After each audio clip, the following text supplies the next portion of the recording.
बनाए सेठी साहब, आज क्या कॉम्बिनेशन है दोनों कैश के stocks? Good afternoon Anil ji, good afternoon Deepanshu. नहीं, आज अनिल जी एक कैश का स्टॉक और एक फ्यूचर्स का स्टॉक।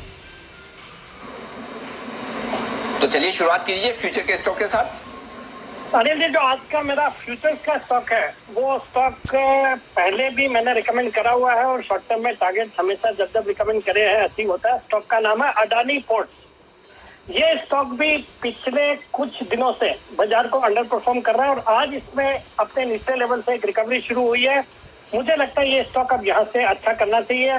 एक तो मार्च क्वार्टर के नतीजे बेहद ही दमदार थे। 1327 करोड़ का प्रॉफिट रिपोर्ट किया वर्सेस 344 करोड़ पिछले साल के कंपैरिजन में। ऑपरेटिंग प्रॉफिट मार्जिन है 68%, रिटर्न ऑन इक्विटी 16% का। ये भारत की सबसे बड़ी प्राइवेट पोर्ट ऑपरेटर है जो 12 लोकेशंस पे प्रेजेंट है और कंपनी ने बहुत ही एग्रेसिवली एक्सपैंड किया है। इन्होंने एक गंगावरम पोर्ट और एक कृष्णापट्टनम पोर्ट में अपनी हिस्सेदारी हाल ही में बढ़ाई है। फिर अगर आपको याद हो तो हाल ही में वॉरवर्क पिंकस को करीबन 1 करोड़ शेयर इन्होंने जारी किया 800 रुपए के भाव में और एक श्रीलंका की गवर्नमेंट के साथ भी टाई अप किया था कोलंबो के पोर्ट के डेवलपमेंट के लिए।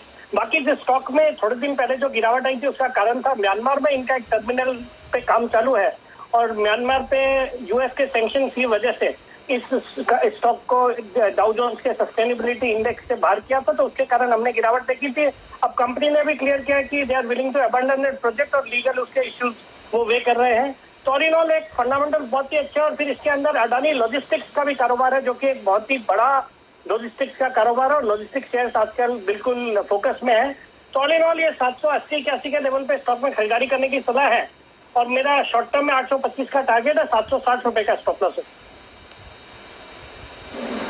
ओके, 760 का स्टॉप लॉस, 825 के टारगेट के लिए करें अदानी पोर्ट में खरीदारी। स्टॉक आज बेहद मजबूती के साथ बड़े दिनों की सुस्ती को तोड़कर चुस्त होता हुआ भागता हुआ ये शेयर आज बड़ी रफ्तार में अदानी ग्रुप के शेयर फिर से एक्शन में आते हुए दिख रहे हैं। आइए सेठ साहब से पूछते हैं उनकी दूसरी ब्रेक बताएं सर।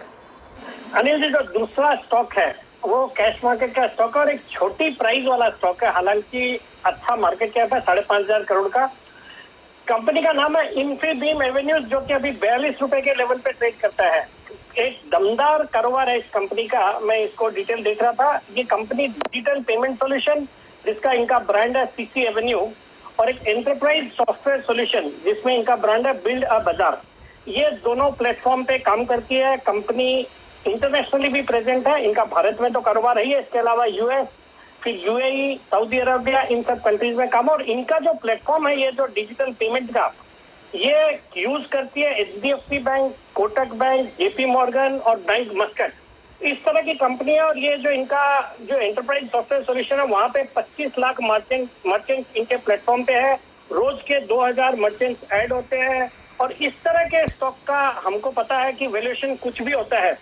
और ये कंपनी ने कल अपने तिमाही नतीजे पेश किए मार्च क्वार्टर के, बहुत ही दमदार नतीजे थे। 32 करोड़ का प्रॉफिट और वर्सेस 12 करोड़ था क्वार्टर ऑन क्वार्टर पिछले क्वार्टर में और 17 करोड़ था पिछले साल, जिसके सामने 32 करोड़ का प्रॉफिट। एफआईआई की अराउंड 6.1% हिस्सेदारी है।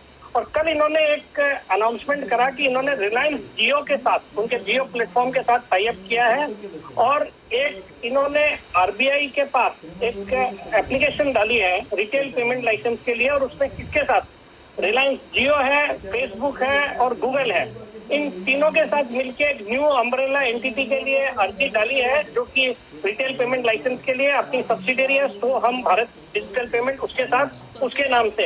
अगर इस तरह का कुछ लाइसेंस मिल जाता है तो फिर तो मैं इस स्टॉक पे बहुत मल्टीबैगर रिटर्न्स की उम्मीद करूंगा। और इसके अंदर इन्होंने एक 2018 में एक कंपनी इंस्टेंट ग्लोबल पेटेक में हिस्सेदारी खरीदी जिनका गो पेमेंट नाम से पेमेंट गेटवे है जैसे पेटीएम है। और आज इस स्टॉक को पिक करने के पीछे भी कारण है कि पेटीएम की आज बोर्ड मीटिंग है जिसमें वो $3 बिलियन का एक आईपीओ का प्लानिंग कर रहे हैं। तो जब जिस तरह के वैल्यूएशन पेटीएम को मिलेंगे अगर वैसे देखेंगे तो ये स्टॉक तो कुछ भी हो सकता है।